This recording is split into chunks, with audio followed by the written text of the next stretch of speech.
खूनी कुआं। सीमा गर्मियों की छुट्टियों में अपनी नानी के गांव आई थी। सीमा नानी के घर पहुंचने के बाद अपनी नानी के पैर छूती है और उनसे आशीर्वाद लेती है।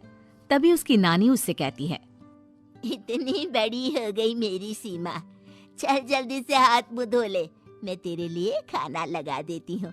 भूख लगी होगी ना?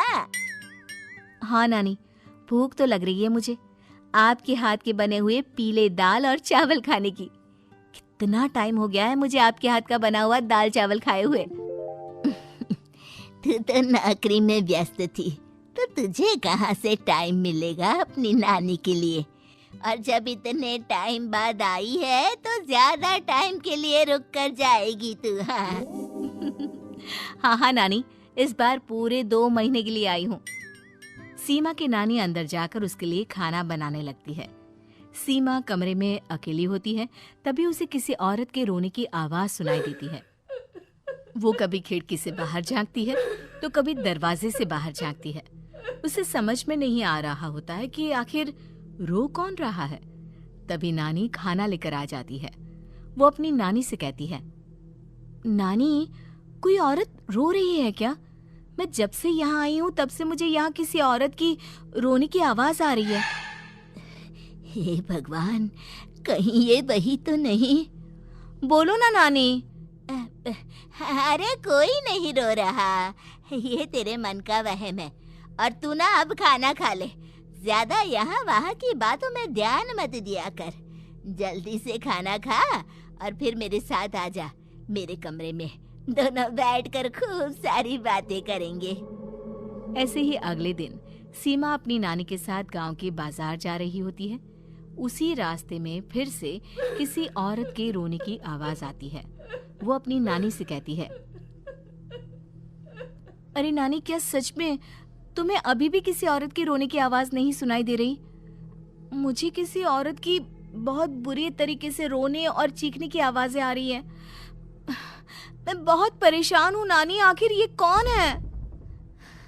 मुझे लगता है कि सीमा को शहर भेज देना चाहिए, यहाँ रहना उसके लिए ठीक नहीं। नानी बोलो ना, आप चुप क्यों हो जाती हो? सीमा, तू घर चल, मुझे तुझसे बहुत जरूरी बात करनी है।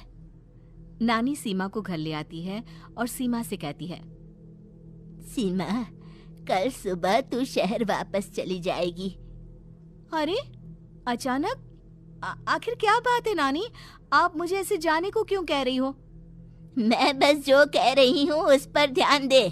तू कल सुबह यहाँ से चली जाएगी, और ये बात मैं कोई मजाक में नहीं बोल रही। तू कल जाएगी तो मतलब जाएगी। अरे नानी, चली जाऊंगी मैं, ठीक है, पर आखिर बात क्या है ये तो बता दो। मम्मी से कोई बात हुई है या फिर मुझसे कोई गलती हुई है जो तुम मुझे अचानक से जाने के लिए बोल रही हो? देख सीमा, रात बहुत हो चुकी है और मुझे इस बारे में कोई बात नहीं करनी। चल, अब चल के मेरे साथ सो जा। सुबह की बस पकड़कर तुझे शहर भी तो जाना है। सीमा को अपनी नानी का ऐसा व्यवहार देखकर बहुत ही अजीब लगता है। उसे कुछ समझ में नहीं आ रहा होता है कि आखिर उसकी नानी उसे अचानक से गांव छोड़कर जाने के लिए क्यों कह रही है। ये सारी बातें सोचते सोचते सीमा की आंख लग जाती है और वो अपनी नानी के साथ सो जाती है। ऐसे ही आधी रात को सीमा को फिर से किसी औरत की रोने की आवाज सुनाई देती है। वो उस औरत की आवाज सुनकर बार बार करवटें बदल रही होती है और तभी उसे सपने में भी एक अजीब सी औरत की परछाई दिखाई देती है, जो इतना चीख चीख कर रो रही होती है कि सीमा डरकर उठ जाती है। वो पूरे पसीने पसीने हो रही होती है। वो अपने आसपास देखती है तो घर में बिल्कुल शांति का माहौल होता है। सीमा घबरा जाती है। वो अपनी नानी को जगाने की कोशिश करती है, मगर उसकी नानी नहीं जगती। सीमा को फिर से उस औरत की रोने की आवाज सुनाई देती है। आखिरकार सीमा अपने आप को रोक नहीं पाती और वो घर का दरवाजा खोलकर बाहर निकलती है। आखिर ये माजरा क्या है? आज तो मैं पता करके रहूंगी।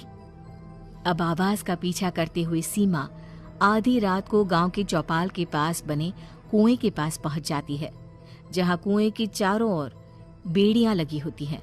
उन बेड़ियों में लगे हुए ताले के साथ एक लाल रंग का कपड़ा और माता रानी का कलावा बंधा होता है।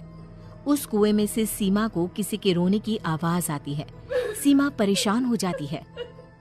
इस कुएं में कौन है? कौन है यहाँ? सुनो, कौन है? कौन रो रहा है?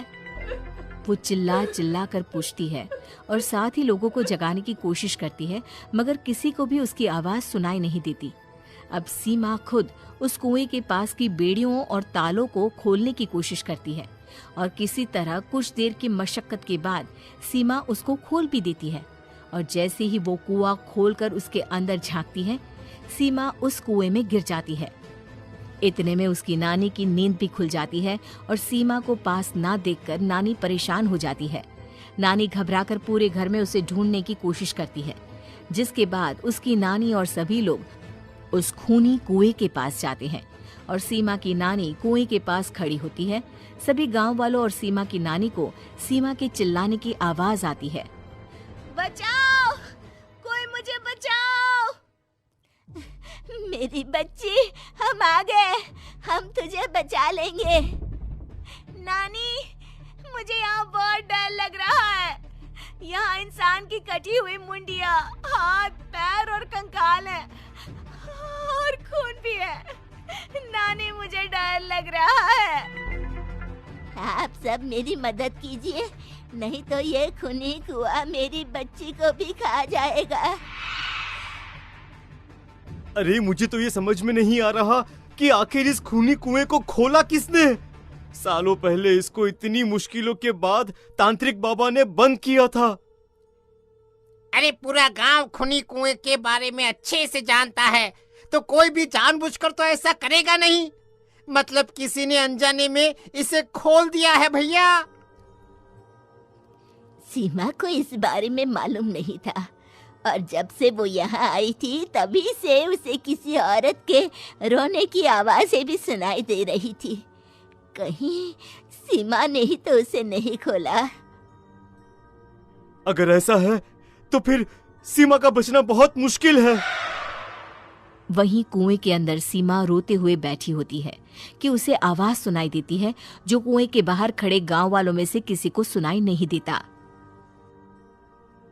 आज सालों के बाद मुझे ताजा खून मिलेगा। तेरा खून पीकर आज मैं अपनी प्यास बुझाऊंगा।